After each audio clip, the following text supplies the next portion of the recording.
Hello friends, welcome back to my channel. जैसा कि आपको पता है हमारा सुपर टेट स्पेशल का बैच चल रहा है और इससे पहले मैं आपको इंग्लिश का सेक्शन कंप्लीट करवा रही थी। जो इंग्लिश हमारी टोटली कंप्लीट हो गई है, बस उसमें एक दो आपकी क्लास और ले लूँगी प्रैक्टिस सीरीज़ से, जिसमें प्रैक्टिस क्वेश्चन होंगे 2020 के 2 क्लासेस होंगी। पर आज से हमारा हिंदी का सेक्शन स्टार्ट हो रहा है। हिंदी की हमारी ये फर्स्ट क्लास है। ये ज़रूरी नहीं है कि आपको टीचिंग एग्ज़ाम से रिलेटेड ही इस काम आए, ये सभी के लिए हेल्पफुल है। जो जिस भी एग्ज़ाम में हिंदी पूछी जाती है, ज़्यादातर सारे एग्ज़ाम्स में हिंदी पूछी जाती है। इसके अगर हम एसएससी और बैंक के एग्ज़ाम्स को छोड़ दें तो सभी एग्ज़ामों में हिंदी पूछी जाती है। और भी ये 10th-12th के बच्चों के लिए भी इम्पॉर्टेंट है और ये स्पेशली उनके टीचिंग एग्ज़ाम्स के लिए चल रही है। तो आज की जो हमारी ये क्लास है, इसमें ये वर्णमाला से रिलेटेड है। हिंदी वर्णमाला वर्ण विचार, ठीक है, जिसमें हम उच्चारण, वर्गीकरण, स्थान और प्रत्ययन परीक्षा प्रश्न को सॉल्व करेंगे, ठीक है, जो भी हमारे प्रीवियस ईयर क्वेश्चंस आए हुए हैं, है ना। तो देखिए, ये हमारी होती है वाणी के उच्चारण स्थान। मतलब हम अगर इसमें क्वेश्चन पूछ देता है ना कि जो का है वो कौन सा व्यंजन है, ठीक है, स्पर्श व्यंजन है, कंठस्थ है, उसका उच्चारण स्थान क्या है, अघोष है, घोष है, महाप्राण है, अल्प प्राण है, इस टाइप के क्वेश्चन आते हैं। तो ये जो हमारा जो मुंह का जो ऑर्गन होता है ना, जो जिसमें हमारी जीभ होती है, दांत होते हैं, तालू होता है, कंठ होता है, तो वहाँ से जो शब्द उच्चारण होता है वही क्या होता है, उसका उच्चारण स्थान के नाम से बोलते थे कि ये दंत मूल है। मतलब दंत मूल का मतलब क्या स्थान होता है, मतलब दांत और दांत के जो ऊपर का पार्ट होता है नाक, उसके दोनों से ही बोले जाते हैं, तो उसे हम बोलते हैं दंत मूल। ता, था, इसमें अगर हम नाक को बंद कर दें ना तो ये उसका सही उच्चारण हुआ ता, था। मतलब नाक को बंद करने से भी ता, था वर्ड आपके होंगे, है ना। तो इस वजह से दंत मूल बोला जाता है। नासिक कौन से है, जो सिर्फ नाक से बोले जाते हैं, अंग, अंग, मा, ना, ड़ा, ये सब नासिक है क्योंकि नाक से बोल दिए जाते हैं, है ना। अक, अक, ये नहीं बोल पाओगे, अगर आप नाक बंद कर दोगे ना तो नहीं बोल पाओगे। वैसे ही ओष्ठ, जो ओठों की सहायता से बोले जाते हैं, जैसे कि पा, फा, बा, भा, मा, ये ओठ वाले हो गए।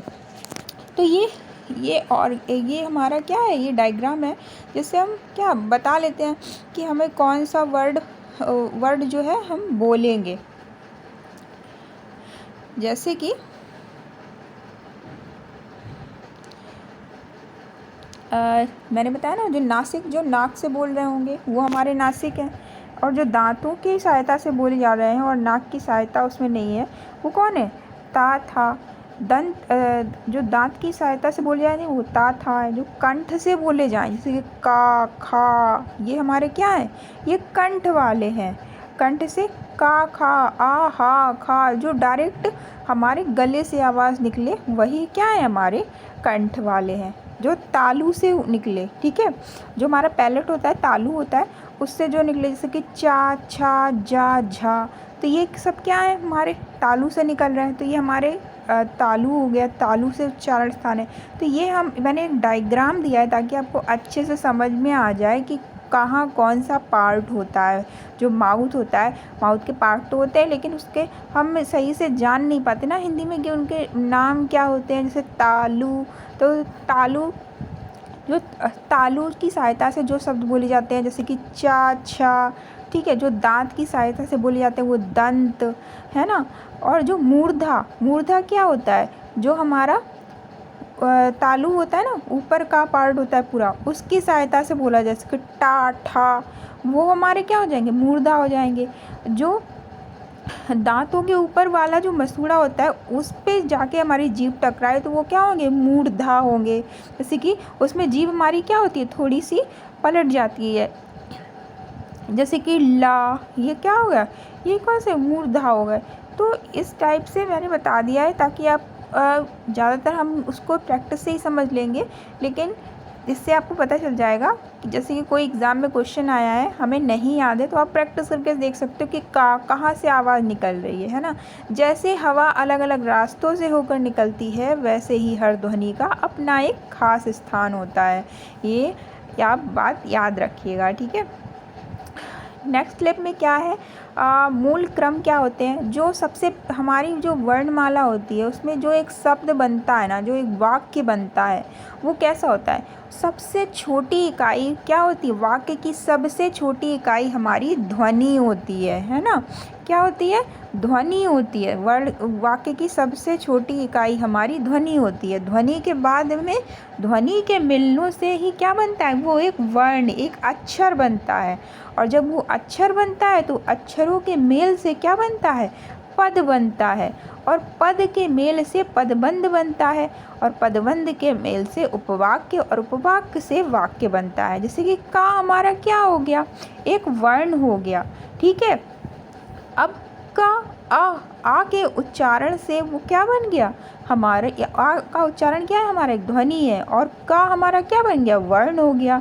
अब उसका पद क्या हो जाए, जैसे कि का में कोई मात्रा लग गई, की, कु, के, तो वो सब क्या है, पद हैं। कोई एक मतलब एक छोटा सा वाक्य हो जाए तो वो पदबंध हो जाएगा। फिर उसमें एक वाक्य जुड़ जाए तो वाक्य। तो सबसे छोटा क्या होता है, ध्वनि होती है। और उसके बाद में वर्ण होता है, वर्ण के बाद में पद, पद के बाद में पदबंध, और पदबंध के बाद में उपवाक्य और वाक्य। तो ये क्या है, ये हमें एक जो क्रम है वो याद रखना है, क्योंकि इससे क्वेश्चन पूछ देता है कि सबसे छोटा कौन है, तो ध्वनि है, ठीक है। जो वर्ण क्या है, भाषा की सबसे छोटी लिखित है और ध्वन्यात्मक इकाई के रूप में परीक्षा में प्रयुक्त है, ठीक है। क्या है ये, भाषा की सबसे छोटी लिखित इकाई क्या है, वर्ण है ना। तो सबसे छोटी इकाई क्या है, वर्ण है। वर्णमाला किसे कहते हैं, वर्णों के व्यवस्थित समूह को हम क्या बोलते हैं, वर्णमाला बोलते हैं। क्यों हम उसे वर्णमाला बोलते हैं, क्योंकि इसमें ढेर सारे वर्ण हैं जो कैसे व्यवस्थित रखे गए हैं, है ना। जिसमें स्वर भी हैं, व्यंजन भी हैं, ठीक है। तो जो स्वर होते हैं वो कौन से होते हैं, जो भी जिसमें हमारी आवाज़ निकलती है, जो हमारे स्वर की क्या पहचान होती है, उसमें हमारी जो आवाज़ है ना वो डायरेक्टली निकलती है। उसमें माउथ के कोई भी ऑर्गन टच नहीं होते। जैसे कि ता, था नहीं, लेकिन आ, ई, ऊ, ए, आई, वो क्या हवा में बोल रहे हैं, लेकिन माउथ से कोई वर्ड जो ऑर्गन है वो टच नहीं हो रहा है। तो इसकी वजह से वो क्या है, स्वर है। और स्वरों की सहायता से ही हम क्या बनता है, स्वरों की सहायता से व्यंजनों का उच्चारण होता है ना। तो हमारे हिंदी भाषा में कितने टोटल 52 है ना। जिसमें हमारी स्वर कितने हैं, स्वर 13 हैं, और व्यंजन कितने हैं, 44 हैं। जिसमें हमारे क्या कुछ संयुक्त व्यंजन भी हैं। संयुक्त व्यंजन किसे बोलते हैं, जो दो अक्षरों के मेल से बनते हैं, वो क्या होते हैं, संयुक्त व्यंजन होते हैं। अब वो देखो क्या है, जिन ध्वनियों के उच्चारण में वायु बिना किसी रुकावट के निकलती है उसे हम क्या बोलते हैं, स्वर बोलते हैं। उसकी मात्राएं होती हैं ना, आ, ई, ऊ, ए, ऐ, तो ये सब क्या है, ये हमारी स्वर है, जिसमें माउथ का कोई भी ऑर्गन टच नहीं होगा।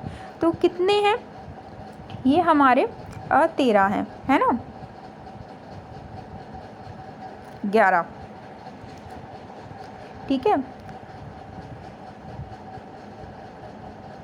11 हैं। अब संस्कृत में हमारे कितने स्वर हैं, संस्कृत में 13 हैं और हिंदी में कितने हैं, 11 हैं। ह्रस्व स्वर और दीर्घ स्वर, ये भी क्वेश्चन आता है। और एक होता है प्लुत, इसे प्लुत नहीं दिया हुआ है। जो प्लुत होता है वो क्या होता है, वो सबसे छोटा होता है, उसमें टाइम सबसे कम लगता है। प्लुत में क्या होता है, सबसे टाइम कम लगता है। जो ह्रस्व स्वर हो गए आ, ई, ऊ, ए, ठीक है। और दीर्घ कौन हो गए, आ, ई, ऊ, ए। और जो प्लुत है वो कौन से होंगे, जो प्लुत स्वर होंगे, प्लुत ह्रस्व स्वर होंगे वो कैसे होंगे, उसमें जो हमारा ये प्लुत होगा ना, प्लुत ये कैसा होगा, इसमें जैसे हम बोलते थे ना राम, ठीक है। तो क्या है, जब उस वर्ण का बहुत ही लंबा उच्चारण हो जाए, राम इस टाइप से बोला जाए, तो वो क्या है, हमारा प्लुत है। जो कम टाइम में बोला जाए वो ह्रस्व है, और उससे भी जो ज़्यादा टाइम ले वो क्या है, दीर्घ है ना। तो ये क्वेश्चंस आते हैं कि ह्रस्व स्वर कौन है, दीर्घ स्वर कौन है। तो जो भी कम टाइम में ह, र, का, तो ये सब क्या है हमारे ह्रस्व स्वर है। और आ, ई, ऊ, ये सब क्या है हमारे दीर्घ स्वर है ना। तो व्यंजन देखते हैं। जिन ध्वनियों के उच्चारण में वायु प्रवाह किसी ना किसी प्रकार का अवरोध या संघर्ष करती है, मतलब किसी भी माउथ के ऑर्गन से टकराती है, तो वो सब क्या है, व्यंजन कहलाते हैं। व्यंजन का वर्ग से पा वर्ग तक के कितने व्यंजन है। स्पर्श व्यंजनों की संख्या पूछी जाए तो स्पर्श व्यंजन हम किन्हें बोलते हैं, जो माउथ के किसी पार्ट को टच करके निकलते हैं, वो क्या है हमारे स्पर्श व्यंजन है। वो कितने हैं हमारे 25 हैं। और यार अलावा क्या है, ये अंतहस्त हैं। क्यों बोले जाते हैं ये अंतहस्त, क्योंकि ये जो माउथ का ऑर्गन है उसके लास्ट पार्ट से निकलते हैं, जैसे या, रा, ला, वा, लास्ट पार्ट से निकलते हैं ना। और ऊष्म व्यंजन कौन से हैं, जो हमारे तालू से घर्षण करते हुए निकलते हैं, इस वजह से हम बोलते हैं ऊष्म व्यंजन। जैसे शा, शा, सा, हा, ये किस टाइप से हैं, हवा निकल रही है लेकिन जीभ के ऊपर से निकल रही है, तो वो कैसे हैं, ऊष्म व्यंजन है। तो शा, शा, सा, हा, ये सब हमारे कैसे व्यंजन है, ऊष्म व्यंजन है। जिसमें से हम जो सा बोलते हैं, ये हमारा सा बोला जाता है। इसमें क्या होता है, जो जीभ के हवा पूरी ऊपर से निकलती है, लेकिन जो शा है इसमें थोड़ा घर्षण करके निकलती है।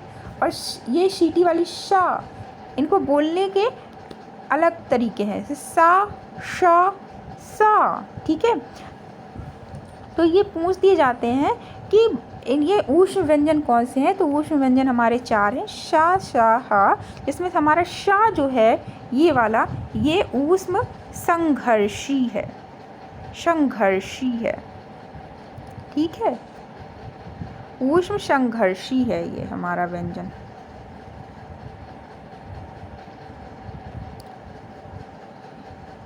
ठीक है, ऊष्म संघर्षी है, संघर्षी व्यंजन है ये हमारा। और ये यार अलावा कौन है, ये हमारे अंतहस्त व्यंजन है ना। तो व्यंजन कितने हैं, स्पर्श व्यंजनों की संख्या हमारी 25 है ना। तो स्पर्श व्यंजन कौन कौन से हैं, का से पा वर्ग तक के। सबसे पहले का आता है ना, का वर्ग आता है। का वर्ग में जितने भी वर्ण होते हैं, का, खा, ग, घ, ङ। और ये जो लास्ट में आप देख रहे हैं ना, अंगा, इया, अड़ा, ना, मा, जो लास्ट में आते हैं, ये सब क्या है हमारे अनुनासिक है। क्यों, इनके नाक से बोला जाता है। और का वर्ग से चा वर्ग, टा वर्ग, ता वर्ग, पा वर्ग, ये सब क्या है हमारे स्पर्श व्यंजन है। जो इसमें पहला और दूसरा व्यंजन होता है ना, वो कौन सा होता है, वो अघोष होता है। और बाकी सब कौन से होते हैं, घोष होते हैं, है ना। और पहला वाला क्या होता है, अल्प प्राण होता है, और दूसरा वाला महाप्राण होता है। मतलब एक छोड़ के एक क्या होता है, महाप्राण होता है। अब हम इसको अगर, ये तो हमारी ये डायरेक्ट होकर, और उसकी ट्रिक हम क्या याद कर सकते हैं, जिसमें ज़्यादा आपकी प्राण वायु, मतलब आपकी ज़्यादा वायु निकल रही होती है ना मुंह से, तो उसे हम बोलते हैं महाप्राण। और जिसमें कम वायु निकले वो अल्प प्राण। जैसे का, इसको छोटे से वर्ड में बोल दिया का, खा, ज़्यादा हवा निकली ना मुंह से, तो उसे हम क्या बोल रहे हैं, खा, तो वो महाप्राण हो गया। अब घोष और अघोष का क्या मीनिंग है, जैसे गा, जिसमें वायु का घर्षण हो, मुंह के अंदर घर्षण हो, फ्रैक्शन हो, तो वो क्या है हमारे, वो अघोष हैं। और जिसमें घर्षण नहीं हो रहा है, वो क्या है हमारे घोष हैं। जैसे कि गा, घा, लेकिन का जिसमें कंपन हो माउथ में, है ना, जैसे का, खा, तो जिसमें कंपन होगा वो सब क्या होंगे, वो हमारे अघोष होंगे। और जिसमें कंपन नहीं हो रहा होगा वो क्या होंगे, हमारे घोष होंगे। गा, घा, गा, घा, या। तो इनमें क्या हो रहा है, इनमें कंपन हो रहा है। मतलब ये घोष का मतलब ही होता है क्या, घर्षण। मतलब घोष का मतलब होता है घर्षण। जिन वर्णों के उच्चारण में कंपन हो वो क्या है हमारे घोष हैं, और जिनके उच्चारण में कंपन ना हो वो हमारे क्या हैं अघोष हैं। ठीक है, तो पहला ये तो हमारी ट्रिक हो गई, इससे हम याद कर लेंगे जिसमें कंपन हो वो क्या है घोष है, और जिसमें कंपन नहीं हो वो क्या है अघोष है। जिसमें ज़्यादा वायु निकले वो महाप्राण है, जिसमें कम वायु निकले वो अल्प प्राण है। ये तो हमारी ट्रिक हो गई। और भी आप याद रखिएगा कि 25 हमारे व्यंजन होते हैं, जिसमें से 4 हमारे स्पर्श व्यंजन होते हैं और 4 ही हमारे अंतस्थ व्यंजन होते हैं। और ये पंचम वर्ण जो होता है ये हमारा अनुनासिक होता है ना। अब जो का वर्ग होता है, अब इसको याद करने की ट्रिक है कि माउथ का जो सबसे लास्ट का पार्ट होता है उसे हम कंठ बोलते हैं। कंठ के बाद में क्या तालु आता है, तालु के बाद में हमारा मूर्धन आता है, मतलब जो ऊपर वाले दांत होते हैं उसके बाद में पैलेट में जो मसूड़े का ऊपर वाला पार्ट होता है ना पैलेट में लास्ट का, वो हमारा मूर्धन होता है। उसके बाद में दांत आता है और दांतों के बाद में हमारे होंठ आते हैं।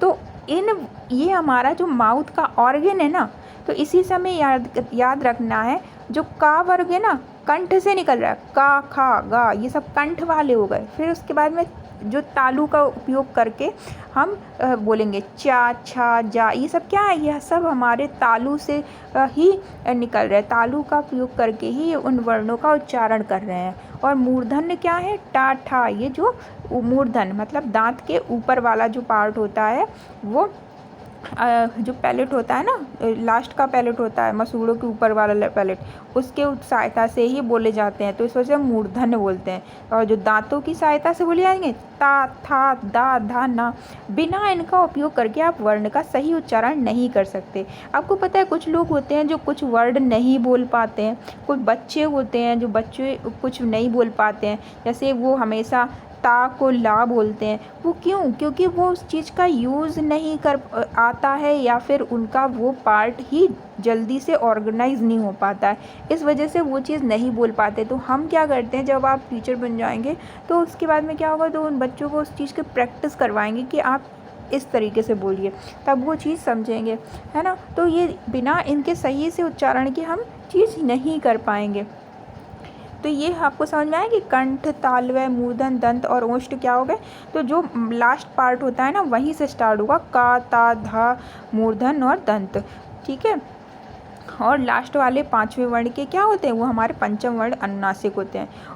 अब अल्प प्राण और महाप्राण मैंने बता दिया, जिसमें ज़्यादा प्राण वायु निकले वो महाप्राण, जिसमें कम प्राण वायु निकले वो क्या है अल्प प्राण है। और भी इसकी ट्रिक है कि पहला एक के बाद एक छोड़ के जो वर्ग होता है वो हमारा क्या होता है अल्प प्राण होता है। जैसे तीसरा पहला तीसरा पाँचवा ये सब क्या है हमारे अल्प प्राण है, और दूसरा चौथा वो क्या है हमारे महाप्राण है ना। हा को परंपरागत वर्गीकरण में महाप्राण माना जाता है। हा क्या है हमारा महाप्राण है। का वर्ग का जो पंचम वर्ण होते हैं वो सब क्या है हमारे अनुनासिक हैं, जैसे इया अंगा ड़ा ना मा, ये सब क्या है हमारे अनुनासिक हैं। अंतहस्थ व्यंजन क्या है हमारे यारा लावा, ये अंतहस्थ व्यंजन है ना, यारा लावा। अब इसमें से क्वेश्चन कभी कभी आ जाता है कि जो ला है वो हमारे किस वर्ग का है, ये अंतहस्थ व्यंजन है। क्यों? क्योंकि ये लास्ट के पार्ट से ही बोला जाता है या रा ला वा, है ना। अब शा शा शा ये हमारे क्या है ऊष्म व्यंजन है। शा हमारा क्या है ऊष्म संघर्षी, मैंने बताया ना क्योंकि इसमें घर्षण हो रहा होता है ना। शा देखो ये तालु से बोला जाता है शा, और शा हमारा मूर्धन से बोला जाता है, और सा हमारा दंत से बोला जाता है, और हा हमारा कंठ से बोला जाता है। तो ये आपको इम्पॉर्टेंट है, ये याद रखिएगा। शा क्या है तालु से बोलेंगे, शा मूर्धन से बोलेंगे, सा दंत से बोलेंगे, है ना, और हा कंठ से बोलेंगे, ठीक है। अब उसके बाद में संयुक्त व्यंजन। संयुक्त व्यंजन से क्वेश्चन आते हैं कि छा हमारा जो संयुक्त व्यंजन है ये बहुत इंपॉर्टेंट है, कई एग्जाम्स में पूछा जा चुका है, टैट में तो बहुत ही ज़्यादा पूछा गया है। जो ये का है ये छा किससे बनता है आधा का और शा से बनता है छा। ता ये त्रा किससे बनता है आधा ता और रा से त्रा। ज्ञा किससे बनता है आधा जा और इया से, और श्रा बनता है आधा शा और रा से, ठीक है। ये मोस्ट इम्पॉर्टेंट है, इसे आप अलग से नोट कर लीजिएगा और बहुत ही अच्छे से याद रखिएगा, ठीक है। अब हमारा कौन सा आता है द्विगुण। द्विगुण कौन से व्यंजन होते हैं ड़ा और ढा, ये सब ये दो क्या है ये द्विगुण व्यंजन है। क्यों? क्योंकि इनको पता है द्विगुण क्यों बोला गया, क्योंकि ये दूसरे व्यंजन है। क्योंकि जो ये आपको ड़ा दिख रहा है ये हमारा डा का ही डेवलप किया गया है ना। और ये ढा ढक्कन का डेवलप किया गया है ड़ा। ये हमारे दो द्विगुण व्यंजन है, डा और डा, है ना। अयोग्यवाह कौन से होते हैं? अयोग्यवाह, एक तो हमारी ऊपर जो बिंदी होती है अंक की मात्रा वाली, और दूसरी हमारी चंद्र बिंदी, इनको हम क्या बोलते हैं? अयोग्यवाह बोलते हैं। ठीक है। अब इसमें जो अंक की बिंदी होती है ना, उसे हम क्या बोलते हैं? अनुस्वर बोलते हैं। और विसर्ग जो होता है ना, अनुस्वार बोलते हैं। ठीक है, अनुस्वार बोलते हैं। और चंद्र बिंदी को क्या बोलते हैं? अनुनासिक बोलते हैं। और जो विसर्ग तो हमारा संस्कृत में यूज़ होता है, जैसे कि कौन सा विसर्ग में? हमारा नमः हो जाएगा, है ना, नमो नमः हो जाएगा, ओम नमः शिवाय नमः, है ना। इस टाइप को जो अंका में नीले है, बालकः, है ना, पुस्तिकः, तो ये अंग जो हा ये विसर्ग होता है, ये संस्कृत में यूज होता है। और अनुस्वार कौन सा होता है? जो चंद्र बिंदी होती है वो हमारी अनुनासिक होती है, क्योंकि हम उसमें क्या नाक से आवाज़ निकल रही होती है, जैसे कि माँ, चांद, है ना। और इसमें नाक की आवश्यकता नहीं होती है, जैसे कि गंगा, अंग, कंघा, है ना, चंगा, है ना। इस टाइप के वर्ड में हमारा क्या होता है? वर्ड नाक से नहीं निकल होती है। लेकिन चांद, माँ, है ना, इस टाइप में नाक से निकल होती है, ये अनुनासिक होता है ना। तो इसे हम क्या बोलते हैं? अनुनासिक, और उसे बोलते हैं अनुस्वार। ठीक है, ये हमारे कौन से? अयोग्यवाह होते हैं, है ना। अब देखते हैं नेक्स्ट क्या है। आगत ध्वनियाँ क्या हैं? जो हमारी किसी दूसरी भाषा से, अरबी भाषाओं से, फ़ारसी भाषा से या उर्दू भाषा से एज़ इट इज़ ले ली गई हैं, उसी तरह से उन भाषाओं से हमारी भाषाओं में स्वीकार कर ली गई हैं ध्वनियाँ, उन्हें हम बोलते हैं आगत ध्वनि। ये कैसे? ये ज़्यादातर हमारी जब हम फ़ारसी भाषा या अरबी शब्द लिखते हैं तो उसमें कैसा थोड़ा सा, अब जैसे ये नीचे हम इसमें क्या बिंदी लगा देते हैं, तो ये जैसे फल है ना, हम इसको बोलते हैं फल, तो इसको हम फल नहीं पढ़ेंगे, इसमें हमेशा थोड़ी सी जा की आवाज़ आती है। फल, ज़मीन, जहर, इस टाइप से बोलते हैं। झन्नाहट होती है ना, जहर, ज़बर, कलम, तो ये हमारे कैसे? ये अरबी भाषा के शब्द हैं, तो इन्हें हम बोलते हैं आगत ध्वनियाँ। ठीक है, और आगत ध्वनियाँ बोलते हैं, है ना। अब उच्चारण ध्वनि त्वरित मतलब इसको हम रिवीजन करते हैं। तो हमने सबसे पहले क्या हमने बोला कि जो माउथ के लास्ट पार्ट होता है, कंठ होता है, तालु होता है, मूर्धा होती है, दांत होते हैं, ओष्ठ होता है। तो ये हमारे वर्ग होते हैं। जो लास्ट का 5वां वर्ण होता है उसे हम क्या बोलते हैं? अनुनासिक बोलते हैं। हमारे स्पर्श व्यंजनों की संख्या कितनी है? 25 है ना। और हमारे जो अंतःस्थ हैं वो कितने हैं? 4 हैं। और कौन से हमने पढ़े? अंतःस्थ व्यंजन 4 हैं हमारे, अनुनासिक और अनुस्वार हमारे कितने हैं? 4 हैं। और जो अयोग्यवाह कितने हैं? 2 हैं हमारे। और पता है आपको ला किस वर्ड में? ला हमारा पार्श्विक वर्ण है, पार्श्विक वर्ण बोला जाता है। और अयोग्यवाह मैंने बताया ना, और द्विगुण व्यंजन बताए, डा और डा, वो 2 हैं हमारे द्विगुण व्यंजन। ठीक है, और हमने क्या पढ़ा? और हम द्विगुण व्यंजन पढ़ा। ठीक है, द्विगुण व्यंजन है, ला हमारा क्या है? पार्श्विक है। और जो पहले दूसरे होते हैं वो कौन से होते हैं? पहला और दूसरा वो अघोष होते हैं। और अघोष क्यों बोला गया? क्योंकि उनमें कंपन नहीं होता। जिनमें कंपन होता है वो क्या होते हैं? घोष होते हैं। घोष का मतलब ही कंपन होता है। 5वां वर्ण क्या होता है? अनुनासिक होते हैं। और ये सारे क्या होते हैं? घोष होते हैं। और पहला, तीसरा, 5वां ये क्या होता है? अल्प प्राण होता है। ठीक है, ये थी हमारी वर्णमाला की क्लास। अब इसमें क्वेश्चन दिए हुए हैं, जैसे कि या, रा, ला, वा किस वर्ण के व्यंजन हैं? अब बताइए। या, रा, ला, वा ये अंतःस्थ व्यंजन है। अपना आप आंसर चेक करिएगा और बताइएगा कि ये अंतःस्थ व्यंजन है। कमेंट सेक्शन में इनके आंसर लिखिएगा, अंतःस्थ व्यंजन है। और हमने क्या पढ़े? का, खा, टा ये किस वर्ग के हैं? ये कंठ वर्ग के हैं, कंठ के हैं ना, क्योंकि ये कंठ से बोले जा रहे हैं। और ये सब क्या है? हमारे स्पर्श व्यंजन है। और प्रत्येक वर्ण का 5वां वर्ण क्या होता है? अनुनासिक होता है। जैसे अंगा, इया, डा, ना, मा ये सब क्या है? हमारे अनुनासिक है। ठीक है, और घा का वर्गीकरण, घा का सही वर्गीकरण क्या है? जो हमारा घा है, अब हम देखते हैं कि घा का स्थान क्या है। हमारा पहले क्या आता है? का आता है ना, फिर उसके बाद में खा आता है, फिर उसके बाद में क्या आता है? गा आता है, फिर उसके बाद में घा आता है। तो ये तो हमारा अल्प प्राण और ये अल्प प्राण, तो घा हमारा कहाँ है? महाप्राण है। और क्या है? ये हमारा घोष है। ठीक है, अल्प प्राण और घोष है। घ घा में ज़्यादा प्राणवायु भी निकलती है और क्या है, घर्षण भी होती है। घा हमारा महाप्राण और घोष है, और इस तरह से भी हम याद निकाल सकते हैं अगर नहीं समझ में आ रहा है। शा शा सा हा ये क्या है हमारी, ये ऊष्म व्यंजन है। इसमें से शा जो है हमारा क्या है, ऊष्म संघर्षी व्यंजन है। ये क्या है हमारा, ऊष्म संघर्षी व्यंजन है ये हमारा, ठीक है, ऊष्म संघर्षी व्यंजन। और ये क्या है, इसका उच्चारण स्थान क्या है, मूर्धा, मूर्धा है हमारा। और शा का क्या है, सा हमारा क्या है, दंत है, दंत है ना। और शा हमारा क्या है, ये हमारा शा जो निकालेंगे ये क्या है, ये तालु है, शा तालु से निकलेगी। और हा क्या है हमारा, कंठ है, ठीक है।